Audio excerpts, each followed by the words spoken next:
All right, in this video, I wanted to briefly describe and define the results that we see from selection during evolution.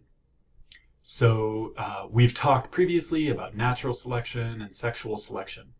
And here I wanted to describe three terms we can use to describe what we observe, how the population is changing. So let's think about these three terms we're going to use, three different results that we can observe from selective events. So the first thing the first term we'll define is disruptive selection. And so disruptive selection, I'm going to show you a graph or a line chart on the left here to demonstrate what disruptive selection looks like. And here the red line is going to represent the distribution of individuals in the population prior to selection. And then the blue line represents the distribution of individuals after selection. So you can see that the red line has a sort of a bell curve shape where most individuals fall in the middle. So before selection, most individuals had an intermediate phenotype. Then after selection, we have most of the individuals at either extreme, but very few of the individuals in the middle. So disruptive selection separates the phenotype away from the middle towards either extreme, towards both extremes. So we'll talk more about that in a second. The next one we'll describe is stabilizing selection.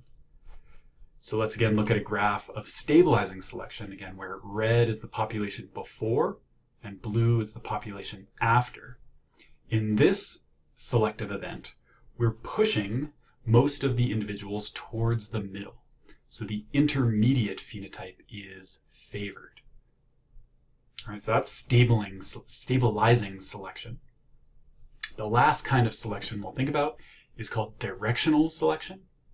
And in directional selection, we see curves like this, where the red curve, the original population, the phenotype is favored in sort of one direction. And then after the selective event, we've pushed the population towards the other direction. All right, so we're going to think about each of these, disruptive, stabilizing, and directional selection, using coat color as an example. So what happens to a population of, let's say, mice with different coat colors during each of these kinds of selective events? So let's think about disruptive selection first. So here we have a starting population where the coat color is evenly distributed, with most individuals falling in the middle of this bell curve with an intermediate coat color. There's a few with very light coat color, and there's a few with very dark coat color. So if that's our starting population and we see disruptive selection, we're going to remove the intermediate phenotypes from our population, and we're going to select for either extreme. So the way I would describe disruptive selection is that I would say during disruptive selection, the intermediate phenotype is not favored, but both extremes are favored. So a real-world example of this might be a population of mice that lives at the boundary of a forest and a beach. The beach might have white sand, where the forest is covered with leaves and brown stuff on the ground. And the mice would benefit from either having very light pigmentation so that they could camouflage themselves on the sand, or having very dark pigmentation so they could camouflage themselves in the forest. But if they have intermediate pigmentation, they don't blend in either place, and they won't be able to survive. They'll be identified by predators and eaten more quickly. So that's disruptive selection. How about stabilizing selection?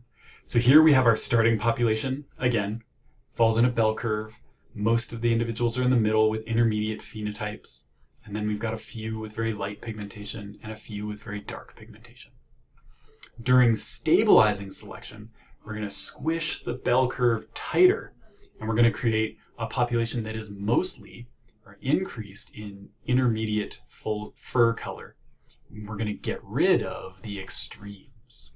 So stabilizing selection gets rid of the extremes. So how would I describe it? I would say that during stabilizing selection, the intermediate phenotype is favored, but both extremes are not favored. A real-world example of this, I don't have one for coat color, but let's say baby birth weight is a good example. So it turns out that babies that are born with extremely low birth weights don't survive particularly well, whereas babies that are born with very high birth rates also don't survive very well, mostly because childbirth is difficult for the mother. So high and low birth weights both aren't great, which means that we've selected over long periods of evolution in humans for birth weights in babies that fall in the intermediate range. And most babies are of an intermediate weight. Very large and very light babies don't happen very often. So that's an example of stabilizing selection. So how about directional selection?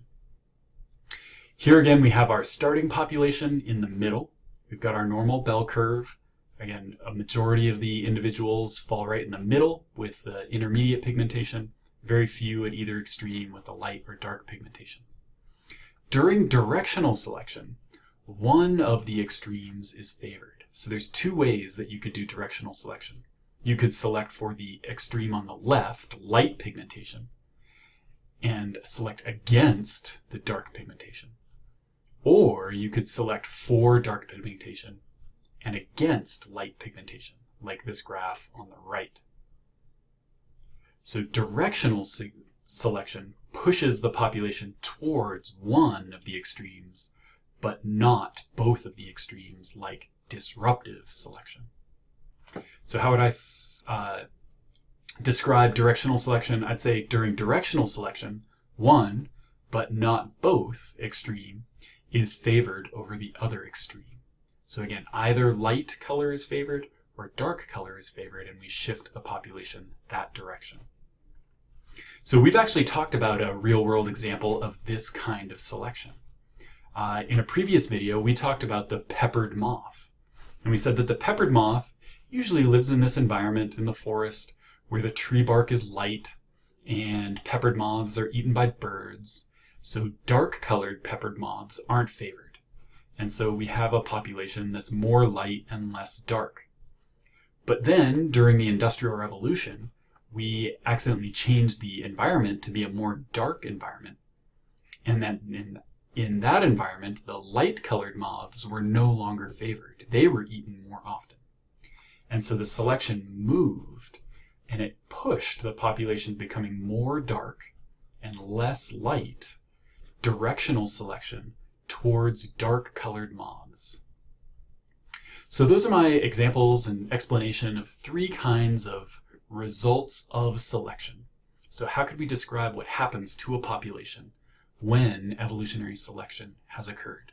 We can get disruptive selection, stabilizing selection, or directional selection. So as always, I hope that helps. Let me know if you have any questions, and I will talk to you again soon.